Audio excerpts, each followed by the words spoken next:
तो hey guys, आज हम शुरू करने वाले हैं गॉड्स एंड किंग्स।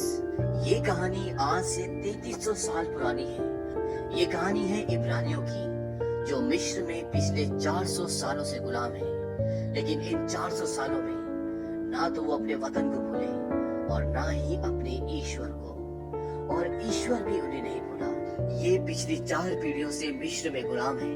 ये सब यहाँ पर मजदूरी करते हैं, उनके लिए बड़े बड़े महल बनाते हैं, मूर्तियां बनाते हैं ताकि उनके शहर को खूबसूरत बना सके।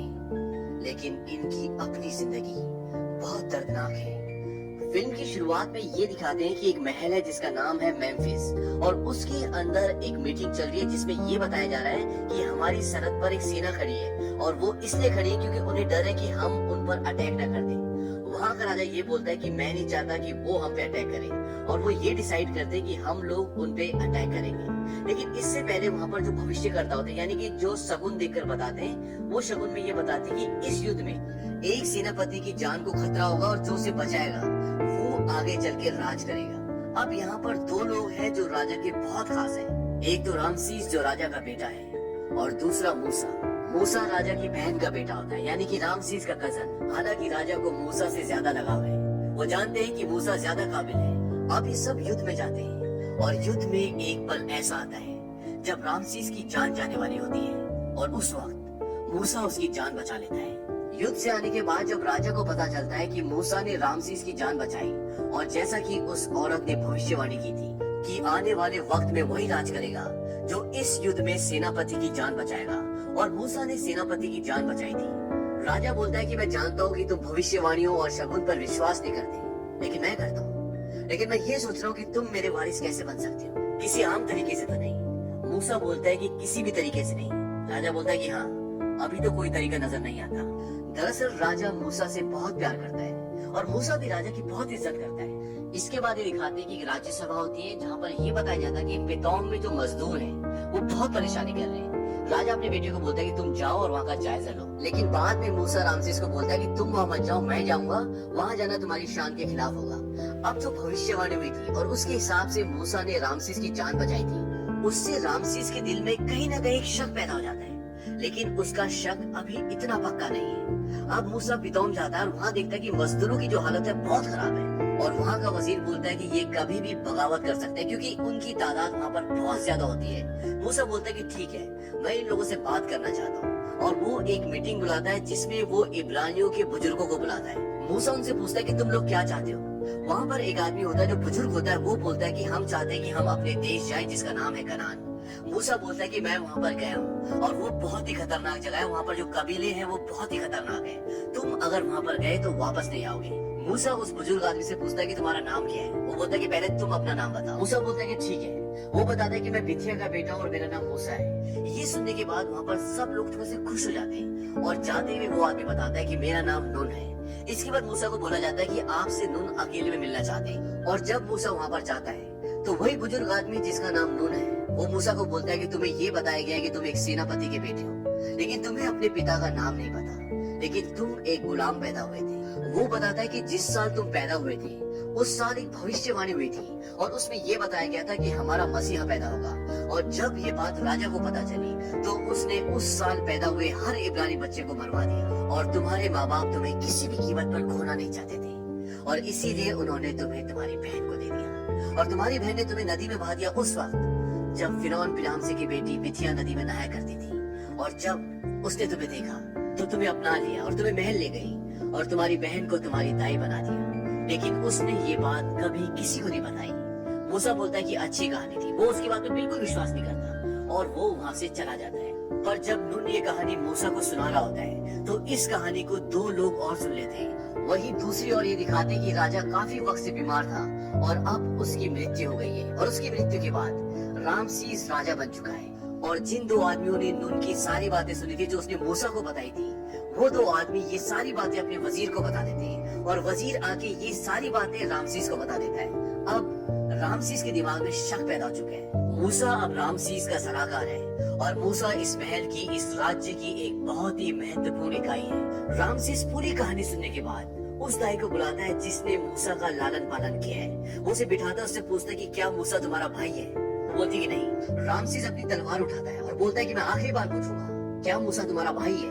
वो बोलते कि नहीं, और रामसेस उसका हाथ काटने वाला था कि मूसा बोलता कि हाँ मैं इसका भाई हूँ। और ये कहने के बाद मूसा को उस राज्य से निकाल दिया जाता है। हालांकि रामसेस को अभी भी यकीन नहीं है। रामसेस सोचता है कि सब एक कहानी है, झूठी कहानी है, लेकिन वो भी मूसा से छुटकारा पाना चाहता था और इसीलिए वो उसे उस राज्य से निकाल देता है। और उस राज्य से जाने से पहले वो अपनी माँ बिथिया से मिलता है और साथ में मिरियम भी होती है। और अब उसकी माँ उसे सारा सच बताती है। वो कहती है कि हाँ तुम मेरे बेटे नहीं हो, तुम मुझे नदी में मिले थे और मिरियम तुम्हारी सगी बहन है। हमने ये बात कभी किसी को नहीं बताई, लेकिन अभी भी मूसा को यकीन नहीं होता। मूसा कहता है ये नहीं हो सकता। वो कहती है कि सच यही है। इसके बाद मूसा वहाँ से आगे निकल जाता है एक ऐसी भीड़ में जहाँ पर इंसान का नामो निशान नहीं है, जहाँ पर है तो सिर्फ एक ही चीज और वो है मौत। लेकिन मूसा वहाँ से आगे निकलता है और वो एक कबीले में पहुँचता है। वहाँ पर वो देखता है कि एक कुआं होता है। वहाँ पर कुछ लड़कियां पानी भर रही होती है। तभी वहाँ पर कुछ लोग आते हैं जिनके पास बहुत सारी भेड़ बकरियां होती है और वो वहाँ पर जबरदस्ती अपनी बकरियों को पानी पिला रहे होते हैं। तभी मूसा वहाँ पर पानी पीने लग जाता है। वो बोलते हैं कि तुम हमारे बाद पानी पीना, और मूसा अपनी तलवार सामने रख देता है जिससे वो डर जाते हैं और वो वहाँ से भाग जाते हैं। इसके बाद जो वहाँ पे लड़कियां होती है वो मूसा को अपने घर में खाने के लिए आमंत्रित करते हैं, क्योंकि मूसा ने उन लोगों को कुएं से दूर भगाया था जो कुएं में जबरदस्ती अपनी भेड़ बकरियों को लाकर पानी पिला रहे थे। और उन्हीं में से एक लड़की से मूसा को प्यार हो जाता है और मूसा वहीं रुक जाता है। और कुछ वक्त बाद मूसा उस लड़की से शादी कर लेता है और शादी के बाद मूसा का एक बेटा भी होता है। अब मूसा एक चरवाहा है और मूसा को आज यहाँ पर 9 साल बीत चुके हैं। लेकिन मूसा का ईश्वर पे कोई विश्वास नहीं है, लेकिन उसकी बीवी को ईश्वर पर बहुत आस्था है। अब मूसा की जिंदगी धीरे धीरे चल रही होती है। तभी एक दिन तूफान आ रहा होता है तो उसकी भेड़ बकरियां एक पहाड़ पे चली जाती है और वहाँ के लोग इस पहाड़ को ईश्वर का पहाड़ कहते हैं। और जब मूसा अपनी भेड़ बकरियां लेने जाता है तो वहाँ पर ऊपर से बहुत सारे पत्थर और मिट्टी गिरते हैं और उसके नीचे मूसा दब जाता है। और जब उसकी आंखें खुलती है तो वहाँ पर एक पेड़ होता है जो जल रहा होता है। और तभी मूसा के कानों में आवाज आती है मोशे, और उसके बाद वहाँ पर एक बच्चा आता है। दरअसल मूसा का जन्म का नाम मोशे होता है। वो बच्चा मूसा को बोलता है कि तुम अपने लोगों को भूल गए, लेकिन अब भी वो तुम्हारा इंतजार कर रहे हैं। जाओ और मिस्र जाओ, अपने लोगों का हाल देखो। और इसके बाद मूसा की आंखें बंद हो जाती है और जब उसकी आंखें खुलती है तो वो अपनी बीवी के सामने होता है। मूसा के मुताबिक वो बच्चा ईश्वर था और जब वो अपनी बीवी को बताता है तो उसकी बीवी बोलती है कि ईश्वर बच्चा नहीं हो सकता। मूसा अपनी बीवी को बोलता है क्या तुमने ईश्वर को देखा है? देखा तो बताओ कैसा दिखता है? मूसा की बीवी बोलती है तुम सो जाओ, तुम अभी जख्मी हो, क्योंकि मूसा बहुत जख्मी होता है। इसके बाद मूसा को उसी बच्चे का एक और बार आभास होता है और अब मूसा ये तय करता है कि वो मिस्र जाएगा। और मूसा मिस्र पहुंच जाता है और मिस्र पहुंचने के बाद वो उसी बूढ़े आदमी से मिलता है जिसने उसको उसकी जिंदगी की हकीकत बताई होती है। और इस बार वो अपने भाई से भी मिलता है। इसके बाद मूसा रात को चुपके से रामसीस के अस्तबल में घुस जाता है और रामसीस को लगता है कि बाहर कोई है। और जब वो बाहर आता है तो मूसा उसकी गर्दन पर तलवार रख देता है। रामसेस मूसा को बोलता है कि तुम जिंदा हो, मुझे देखकर अच्छा लगा। मूसा बोलता है कि इसीलिए तुमने मुझे मारने के लिए 2 हत्यारों को भेजा था। दरअसल जब मूसा भीड़ में होता है तब उसे मारने के लिए 2 हत्यारे आते हैं। रामसेस बोलता है कि मैंने नहीं, मेरी माँ ने भेजा होगा। मूसा बोलता है कि उन्हें दोष मत दो। वो कहता है कि यहाँ के हालात पहले से भी बदतर हो गए, गुलामों की हालत बहुत खराब है। रामसेस बोलता है कि नहीं, ऐसा कुछ नहीं है। मूसा बोलता है कि मैंने अपनी आंखों से देखा है और अगर वो मेहनत करते हैं तो उनको उनकी मेहनत के बदले पैसे मिलने चाहिए, नहीं तो तुम उनको आजाद कर दो। रामसेस बोलता है कि वो जानवरों की तरह है और अगर हम उन्हें आजाद कर भी दें तो उन्हें जिंदगी जीने का तरीका नहीं आता और तुम्हें भी उन लोगों की बातों में नहीं आना चाहिए। मूसा बोलता है कि मैं उन लोगों की बातों में नहीं आ रहा। रामसेस बोलता है फिर किसकी? मूसा बोलता है कि ईश्वर की। और ये कहकर मूसा वहाँ से चला जाता है। इसके बाद ये दिखाते हैं कि रामसेस के महल में एक मीटिंग बैठती है जिसमें रामसेस बोलता है कि मूसा ने मेरे गर्दन पे तलवार रखी थी और उसने गुलामों को आजाद करने की बात रखी, यानी कि उसने मुझे धमकी दी है। अब उसे जिंदा रहने का कोई हक नहीं है, मूसा को मार दो। अब रामसेस के लोग मूसा का पता जिस भी परिवार से पूछते हैं और वो परिवार उसका पता नहीं बताता तो सरेआम उस पूरे परिवार को फांसी लगा दी जाती है। वहीं दूसरी तरफ ये दिखाते हैं कि मूसा अब मिस्र में गुलामों के साथ अपनी एक सेना बना रहा है। वो उनको घुड़सवारी सिखाता है, उनको तीरंदाजी सिखाता है, उन्हें हथियार चलाना सिखाता है ताकि वो यहाँ पर अपनी एक सेना बना सके। और थोड़ी वक्त बाद मूसा की अपनी एक सेना तैयार हो जाती है और इसके बाद वो ये फैसला करते हैं कि मिस्र के जो रहने वाले उनको हम परेशान करेंगे, उनके खाने के सामान को जला देते हैं, उनकी नाव को जला देते हैं और कुछ लोगों के घरों को जला देते हैं ताकि वो लोग रामसेस को मजबूर कर दें कि वो गुलामों को आजाद कर दें। अब एक दिन मूसा के सामने वही बच्चा आता है जो उसे ईश्वर के पहाड़ पर मिला था, जिसे मूसा ईश्वर कहता है। वो बोलता है कि तुम कहाँ थे?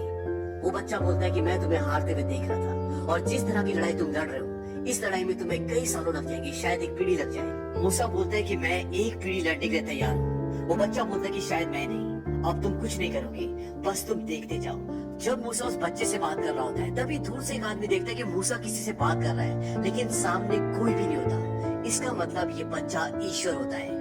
और अगले दिन मिस्र की नदी में बड़े बड़े मगरमच्छ आ जाते हैं, और उनकी नदियों में जो नाव होती है, उनमें जितने भी लोग होते हैं, वो मगरमच्छ उन सब लोगों को मार देते हैं, और नदी की सारी मछलियां मर जाती हैं, और नदी में अब पानी की जगह खून बह रहा है। और जब वहाँ की फसलों को पानी नहीं मिला, तो वहाँ की पूरी फसलें खराब हो गई। और इसके बाद ये दिखाते हैं कि उस पूरे राज्य में, पूरे मिस्र में मेंढकों का आतंक फैल जाता है, यानी कि पूरे मिस्र में मेंढक ही मेंढक होते हैं। और जब वो मेंढक मर जाते हैं, तो पूरे राज्य में इतनी मक्खियां हो जाती हैं कि लोग वहाँ पर खाना भी नहीं खा सकते। और इसके बाद वो होता है जिसके बारे में उन्होंने कभी सोचा भी नहीं था। पूरे राज्य में कोढ़ फैल जाता है, और इस बीमारी से राजा रानी कोई नहीं बच पाता। इसके बाद मूसा रामसीस को घोड़े की पीठ पर एक संदेश लिखकर भेजता है। उसमें ये लिखा होता है कि जितनी भी आफतें आ रही है, ये ईश्वर की तरफ से है, और आने वाले वक्त में ये आफतें और बढ़ेंगी। हमें आपस में समझौता करना पड़ेगा। लेकिन इसके बदले रामसीस उन गुलामों को और भी दंड देता है, उनका काम डबल कर देता है, और साथ ही साथ उन लोगों को भी फांसी दी जाती है जो लोग मूसा का पता नहीं बताते।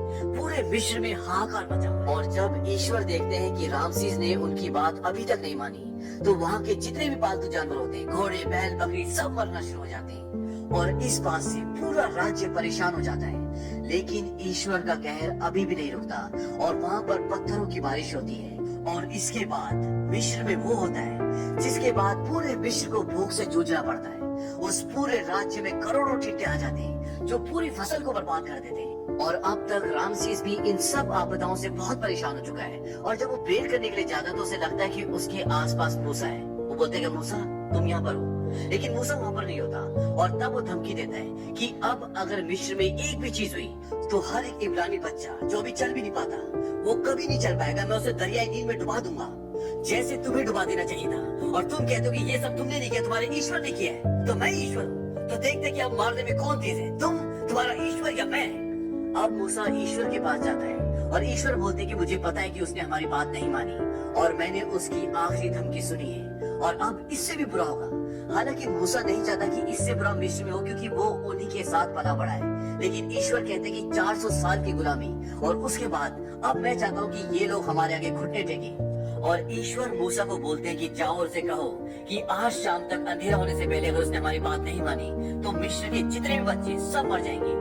और वो मूसा को एक बात और बोलते हैं कि हमारे जितने भी लोग हैं, उन सबको कहो कि एक भेड़ को काटें और उसका खून अपने दरवाजे और चौखट पर लगा दें। और इसके साथ ये भी दिखाते कि उसी वक्त वहाँ पे रात हो रही होती है, और ईश्वर रात को दिन में बदल देते हैं। अब मूसा रामसीस के पास जाता है और दोबारा अपना प्रस्ताव रखता है, लेकिन रामसीस उसकी बात नहीं मानता। और मूसा जाते हुए बोलता है कि आज रात को अपने बच्चे का ख्याल रखना। और इसके बाद रात को ये दिखाते हैं कि एक अंधेरी छाया मिस्र की तरफ बढ़ती है, और पूरे मिस्र को अपने अंदर ढक लेती है। और उस छाया के साथ मिस्र वासियों के सारे बच्चे मर जाते हैं। और अगले दिन रामसीस मूसा के पास जाता है, और उसके हाथ में उसके बच्चे की लाश होती है। वो मूसा को बोलता है, कैसा ईश्वर है तुम्हारा जो बच्चों का खून करता है? कल रात को सारे मिस्र के बच्चे मर गए। मूसा बोलता है, कल रात को एक भी इब्रानी बच्चा नहीं मरा। और इसके बाद रामसीस बोलता है कि जाओ, निकल जाओ, अपने आदमी को लेके यहाँ से हमेशा के लिए चले जाओ। और मूसा अपने आदमियों के साथ मिस्र को छोड़ के हमेशा के लिए आगे निकल जाता है, और वो अपने देश जा रहे कनान। अब रामसीस उन लोगों को छोड़ तो देता है, लेकिन उसे लगता है कि मुझे उन्हें छोड़ना नहीं चाहिए था, बल्कि मार देना चाहिए था। और वो अपने 4000 लोगों के साथ उनका पीछा करता है। हालांकि वो उनसे 4 दिन की दूरी पर होता है, लेकिन उसके पास रथ है, घोड़े हैं, तो वो उन तक जल्द से जल्द पहुंच सकता है। वहीं दूसरी तरफ ये दिखाते हैं कि मूसा को अब खबर मिल चुकी है कि रामसीस उनका पीछा कर रहा है, तो वो कहते हैं कि जल्द से जल्द चलो। अब उनके पास 2 ऑप्शन है, एक पहाड़ी वाला रास्ता और एक दूसरा रास्ता। तो मूसा ये तय करता है कि हम पहाड़ी वाले रास्ते से जाएंगे, क्योंकि वहाँ पे रामसीस के रथ नहीं आ सकते, और अगर वो आएंगे तो उन्हें बहुत टाइम लगेगा और हमें कुछ टाइम मिल जाएगा। और वो पहाड़ी वाले रास्ते से जाते हैं, और होता भी ऐसी है। जब रामसीस के रथ पहाड़ों के रास्ते आते हैं, तो उनके बहुत सारे रथ, बहुत सारे घोड़े नीचे खाई में गिर जाते हैं, और इससे रामसीस का बहुत नुकसान होता है। और फाइनली अब वो वहां तक पहुंच जाते हैं जहाँ पर मूसा और उसके कई लोग हैं। और अब मूसा के आगे अथाह समंदर है, और पीछे रामसीस और उसकी सेना। और मूसा तय करता है कि अब हम इस समंदर को पार करेंगे। और मूसा ऐसा इसलिए बोलता है क्योंकि उसे ईश्वर की तरफ से संकेत मिल जाते हैं और वो अपने सारे लोगों को लेकर समंदर की ओर बढ़ता है और समंदर का पानी कम होना शुरू हो जाता है, यानी कि समंदर दो हिस्सों में बढ़ जाता है और बीच में रास्ता बन जाता है। और पीछे से उसी रास्ते पर रामसीस और उसकी फौज आ रही होती है। और जब मूसा के लोग लगभग समंदर पार कर ही चुके होते हैं तो समंदर का पानी वापस आना शुरू हो जाता है और उसकी लहरें बहुत ऊपर होती है। मूसा अपने लोगों को बोलता है कि तुम लोग जाओ और मूसा समंदर की ओर बढ़ने लग जाता है, यानी कि रामसीस की ओर। और रामसीस की सेना भी पूरी वापस भागना शुरू हो जाती है क्योंकि उन्हें दिख जाता है कि पानी हमारी तरफ आ रहा है। और इससे पहले कि रामसीस मूसा पर आक्रमण करता, समंदर का पानी उन्हें अपनी आगोश में ले लेता है और रामसीस के सारे आदमी समंदर में डूबकर मर जाते हैं, लेकिन रामसीस और मूसा बच जाते हैं। अब मूसा और उसके सभी लोगों को यहाँ से आगे कनान देश की ओर बढ़ना है, लेकिन मूसा का घर यहाँ से बहुत नजदीक है जहाँ पर उसके बीवी और बच्चे उसका इंतजार कर रहे हैं। और मूसा अपने सारे लोगों को लेकर अपने घर जाता है, वहाँ वो अपने बेटे से मिलता है, अपनी बीवी से मिलता है। और अब मूसा को भी ईश्वर के प्रति पूरी आस्था हो गई है। इसके बाद वो सब वहाँ से आगे कनान देश के लिए निकलते हैं और उस सफर के दौरान ये दिखाते हैं कि ईश्वर भी उनके साथ है। और इसी के साथ ये फिल्म खत्म हो जाती है। पर्सनली ये मूवी मुझे बहुत अच्छी लगी है और इसके बारे में इतना कहना चाहूँगा, आपको इसे एक बार देखना चाहिए। और ऐसी मज़ेदार स्टोरी के लिए लाइक करें, शेयर करें और हाँ, सब्सक्राइब भी कर ही दीजिए। तो मैं मिलता हूँ आपको ऐसे